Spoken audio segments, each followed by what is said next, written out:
네, 앞서 지난달 소비자 물가가 낮은 상승률을 보였다라는 소식 전해드렸는데요. 이 체감 물가와는 어떻게 다른지 또 앞으로의 전망은 어떻게 바라봐야 할지 지금부터 경제부 오동권 기자와 함께 짚어보겠습니다. 안녕하십니까? 어서 오십시오. 네, 안녕하십니까? 일단 지난달 물가 상승률부터 짚어보겠습니다. 일단은 낮아졌습니다. 그렇습니다. 조금 전에 보도한 것처럼 내용을 다시 한번 정리를 해드리면 소비자 물가라는 것 자체가 이제 소비자가 구매하는 물가를 뜻합니다. 그러니까 뭐 상품, 서비스 이런 가격 변동률을 측정하기 위한 지표. 통계청에서 오늘 발표를 했습니다. 그래픽으로 다시 한번 정리해드리겠습니다. 지난달 소비자 물가 상승률 2%로 집계됐고요. 지난 4월부터 5달째 2%대 상승률을 기록하고 있습니다. 특히 지난 2021년 3월에 1.9%였는데 3년 5개월 만에 가장 낮은 상승률을 기록하는 것입니다. 아무래도 소비자 물가 수치에 영향을 끼치는 요소가 중요할 텐데 우선 유가 상승세가 주춤한 데 영향을 좀 받았고요. 또 농산물 상승폭이 줄어든 영향도 있습니다. 석유류 물가는 지난해 같은 달 대비 0.1% 상승하면서 상승폭이 크게 줄었습니다. 국제유가 하락세에 더해서 1년 전 상승폭이 컸던 것에 대한 기저효과 겹쳤다고 볼 수가 있습니다. 지난번에 너무 올랐기 때문에 조금 예. 예, 추석을 앞두고 숨고르기에 들어간 물가. 사실 낮아졌다고는 하지만 왜 나는 이게 안 느껴지지? 이런 분들도 계시거든요. 맞습니다. 이게 물가가 2%대다 그러면 낮아진 게 아니에요. 물가 상승률 자체가 폭이 줄어들었다는 거죠. 오른 거예요. 올랐기 때문에 다시 체감이 오지 않는 건 사실인데 자 우선 좀 민감한 요소들이 올랐습니다. 우선 자동차용 LPG가 16.8%나 올랐고요. 또 소비자에게 민감한 요소가 될 수밖에 없는 신선식품이 3.2%인데 구체적으로 보면 배는 120%고요. 사과는 17% 가파른 상승률을 기록했습니다. 소비자의 이야기를 좀 들어봤습니다. 함께 들어보시죠. 일부 품목에 한해서 저렴한 거는 느끼지만 전체적으로 봤을 때는 뭐 체감할 정도는 아닌 것 같아요. 야채나 과일은 아직까지 이제 세일을 하고 있지만 많이 저렴해졌다고 느끼지는 아직 못하고 있어요. 앵커분들 좀 체감하세요? 장 보시면서? 잘 모르겠더라고요. 여전히 뭐 월급 빼곤 다 오른다 이런 말이 좀 떠오르던데 좀. 장을 좀 보나 모르겠네요. 네. 자, 이 반면에 뭐 핵과일은 가격이 낮아진 품목들도 있습니다. 제철을 맞은 복숭아 22.8%, 국산 쇠고기 2.7% 값이 떨어졌고요.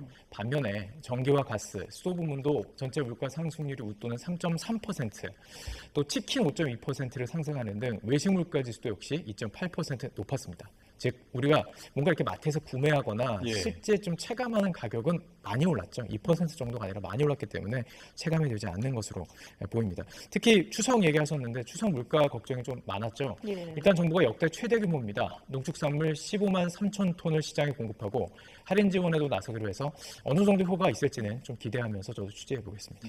그런데 이 물가는 금리와도 또 밀접하게 연결이 되어 있잖아요. 그러니까 정부에서는 어떻게 바라보는지도 좀 궁금하더라고요. 맞습니다. 이게 어떻게 보느냐 시각에 따라서 결정이 될 텐데 물가만 본다면 금리나 여건이 조성되고 있는 분위기 이 정도라고 판단할 수 있을 것 같습니다.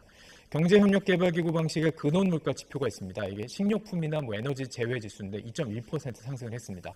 한 달 전이 2.2%, 0.1%포인트 낮아졌죠. 정부는 또 앞으로도 2%대 물가가 이어질 것으로 전망하고 있습니다. 정부의 발표도 들어보시죠. 물가 안정 목표에 도달했습니다. 앞으로 기상이변, 국제유가 불안 등 추가 충격이 없다면 소비자 물가는 2% 초반으로 안정될 전망입니다. 상황을 종합해서 2% 물가 상승률을 뭐 경제 상황을 고려해서 뭐 금리 인상을 고려할 수 있는 수준이다 좀 이렇게 좀 평가할 수 있을 것 같아요. 네, 뭐 여건은 충분히 갖춰졌다 이렇게 보이기도 하지만 서울 아파트값 상승 또 가계대출 같은 변수는 남아있지 않습니까? 그렇습니다. 이게 가장 큰 변수로 보입니다. 계속 이제 기사가 나오고 있는데 서울 아파트 값이 2021년, 22년 최고 수준이었잖아요. 그것의 99%를 회복한 지역들이 꽤 많습니다. 이 평균가예요. 그러니까 일부 호가들은 넘어선 것도 있다. 그러니까 정말 서울 중심 지역 위주긴 하지만 최고가를 회복하는 건 사실입니다. 또 그래픽 하나 보시죠. 거기에 주택 가격이 1년 후에 지금보다 더 오를 것이다 이렇게 전망한 소비자가 많습니다. 2년 10개월 만에 가장 많은 것으로 집계가 됐습니다. 한은이 지난달 발표한 소비자 동향조사 결과에 따르면 8월 주택가격 전망지수가 118입니다. 이게 전월보다 3%포인트가 상승했는데 2021년 10월에 125였고 가장 오를 때였죠. 이때 이후 최고치입니다. 지수가 100을 상회하면 집값 상승을 예상하는 소비자 비중이 크다는 의미이기 때문에 앞으로 더 오르는 거 아닌가 이런 우려가 있어요. 여기에 6월 이후 서울 아파트 가격의 주간 상승률 0.3% 안팎으로 연간으로 따지면 15% 수준. 또 지난달 5대 은행 가계대출 한 달 만에 9조 6천억 원, 주택담보대출은 8조 9천억 원이 늘어서 역대 최대폭을 기록했죠. 가계부채의 문제, 이것을 해결되는 한은의 고민은 좀 깊어질 수밖에 없는 상황입니다. 아까 이제 제가 드렸던 질문을 보면 이제 물가는 금리와 좀 밀접한 연관이 있지 않나 이런 걸 여쭤본 건데, 근데 그 우리나라 금리는 또 미국 금리와 또 연동이 많이 되어 있잖아요. 역시 경제 전공하신 날카로운 질문 해주셨습니다. 근데 미국 금리가 또 떨어지게 되면 또 어떻게 되는 건지 그렇죠. 이 부분도 한번 짚어주시죠. 아무래도 미국 금리가 떨어지면 우리도 생각할 수밖에 없습니다. 경제 상황을 어떻게 보느냐에 따라 달라지는데, 우선 이창용 한은 총재가 오늘 2024 G20 세계 경제와 금융 안정 컨퍼런스에서 기자들을 만났습니다. 네. 아무래도 물어봤겠죠. 물가 동향. 이렇게 답했습니다. 물가 안정 측면에서는 기준금리 인하를 충분히 고려할 수 있는 시기가 됐다. 그러면서도 금융 안정 등을 봐서 어떻게 움직일지 적절한 타이밍을 생각해 볼 때다. 이렇게 말했습니다. 예. 잘 아시겠지만 금리 인하는 여러 가지 요인을 고려해야 되는데, 물가 있죠. 지금 물가 나왔고, 뭐 경기, 환율, 여기에 또 가계부채 등 이게 다 종합적으로 판단이 되기 때문에 예. 현재 상황을 정부가 어떻게 판단하느냐, 하느니 어떻게 판단하느냐가 관건이 될 예정입니다. 전문가의 분석도 한번 들어보시죠. 지금 경기가 진짜 엉망이에요. 그러니까 경기를 본다면 한국은행은 일단 물가 잡혔고, 요번에 나온 것이 거의 3년 만에 최저 2%가 나왔잖아요. 하고 경기를 보고 일단 미국의 금리 인하 한다고 하면 한국은행은 금리 인하 쪽으로 따라가고, 이 부동산 집값 문제는 이 금리를 한국은행이 고민할 게 아니라 예. 앞서 얘기한 것처럼 이제는 국토부도 다시 테이블 위에 앉아가지고 이 새로 서울 집값에 대한 고민을 하는 것이 맞지.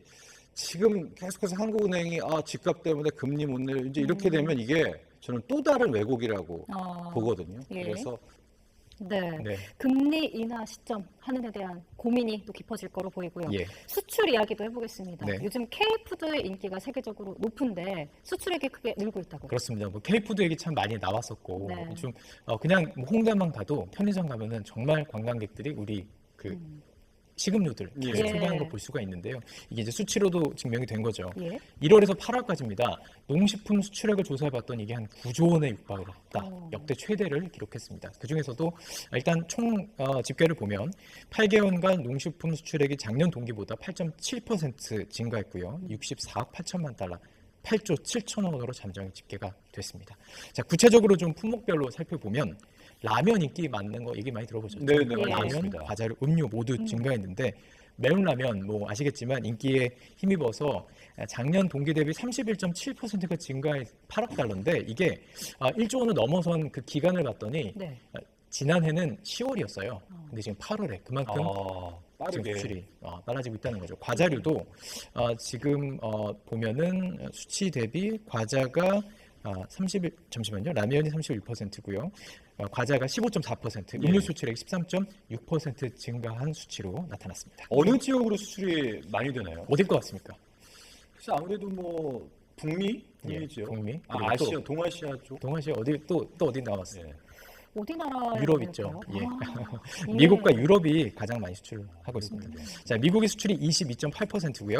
그래서 약 1조 4천억 원 규모. 유럽으로의 수출이 30.5%. 이야.